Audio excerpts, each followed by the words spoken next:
मुख्यमंत्री दिनेश शर्मा ने आज मुरादाबाद में पत्रकारों से बात करते हुए सपा पर जोरदार हमला बोला है।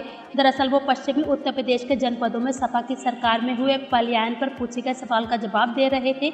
उप मुख्यमंत्री ने आज सपा का नाम लिए बिना हमला बोलते हुए कहा कि पलायन करने वालों का ही योगी सरकार में पलायन हो गया है।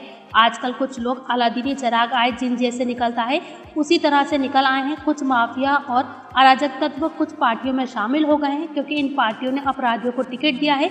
वहीं जयंत चौधरी पर पूछे गए सवाल का जवाब देते हुए उन्होंने कहा कि भाजपा किसी को निमंत्रण नहीं देती है। दरअसल दिनेश शर्मा का आज पलायन का मुद्दा जारी कर दिया। सर, जितनी भी उपलब्धियां आपने गिनाई यकीनन ये काम जो है विपक्ष लगातार ये कह रहा है कि अगर आपने इतना ही काम किया है तो मुजफ्फरनगर और कैराना में पलायन पलायन कराने वाले का पलायन हो गया था। अब आजकल कुछ लोग अलादीनी चिराग की तरीके से जिन्न जैसे निकलता ना, अलादीनी चिराग की तरीके से कुछ माफिया और कुछ अराजक तत्व कुछ राजनीतिक दलों के साथ में दिखने लगे। उसका कारण यह रहा कि कुछ लोगों ने, कुछ विपक्षी दलों ने अपराधियों को टिकट दिया है, अपराध से संलिप्त लोगों के सहयोगियों को टिकट दिया है, अपराधियों के परिवार से संबंधित लोगों को टिकट दिया है। इसलिए पूरी होने दिया, ऐसे नहीं बोलते बीच में। तो इनके कारण जो लोग निकले हैं उनसे गलत प्रभाव गया है। कोई भी राजनीतिक दल हो, अपराध में संलिप्त व्यक्तियों से उसको बचना चाहिए।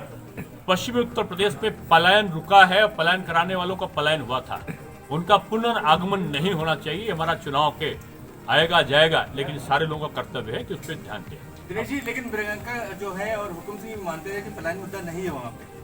अभी मतलब रिसेंटली उन्होंने बोला कि पलायन मुद्दा नहीं है, यहाँ डेवलपमेंट मुद्दा है। मैं कह रहा हूँ ना कि पलायन को रोका ना बीजेपी ने पूरा जो पलायन था उसको रोका है। तो फिर आप लोग अब ये रोका है, पलायन ना हो।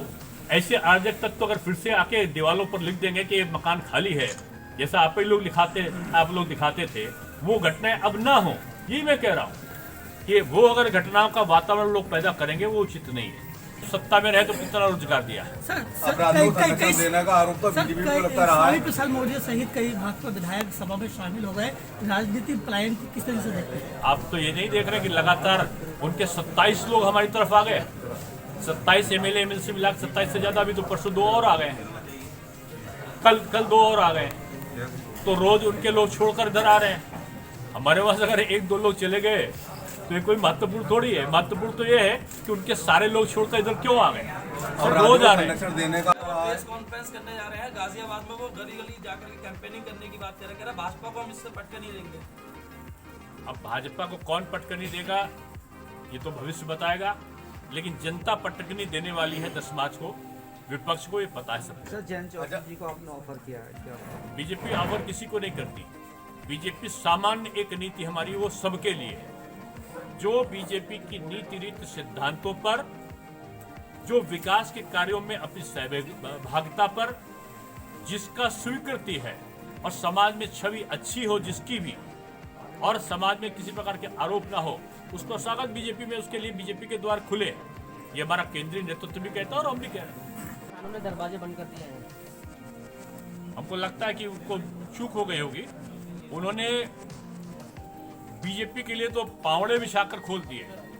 कल ही मैं गया था तो गांव में बूढ़ी बूढ़ी माताओं ने आशीर्वाद दे रहे थे। बूढ़े बूढ़े बुजुर्ग, खासतौर से अल्पसंख्यक वर्ग के लोग भी बाहर निकल कर आए और उन्होंने कहा कि अल्पसंख्यक तो भाव-विह्वल होकर रोने लगे थे। बोले पूरी जिंदगी बेटा मैंने बाहर निकल कर आए तो लोग उनको रोक रहे थे, रुके नहीं। और अतरौली की मैं बात बता रहा हूँ, निकल कर आकर मेरे सर पर हाथ रखकर बोले कि बेटा जिंदगी भर आप लोगों को वोट नहीं दिया, जबकि मैं अटल जी का भी फॉलोअर था, उनको बहुत मानता था, लेकिन जब वोट डालने गया तो आपको वोट नहीं दिया मैंने कहा दादा कहना क्या चाहते हो? तो बोले ये जो मकान आप जिसके बाहर आप प्रचार करने आए हो, ये योगी जी के द्वारा दिया गया है, ये प्रधानमंत्री आवास ये मोदी जी का है, और हम लोगों ने सपना नहीं देखा था, आज पक्के मकान में रह रहा हूँ। इस बार बेटा मेरा भी और मेरे बच्चों का भी सारा वोट, जो लड़कों का पोता पोती तक, उनके काफी बुजुर्ग थे, उनका पूरा परिवार हमारा बीजेपी को देगा। मैं खुला चैलेंज करके कह रहा हूँ। और फिर स्टिकर लेके अपने घर पे उन्होंने लगाया। सर,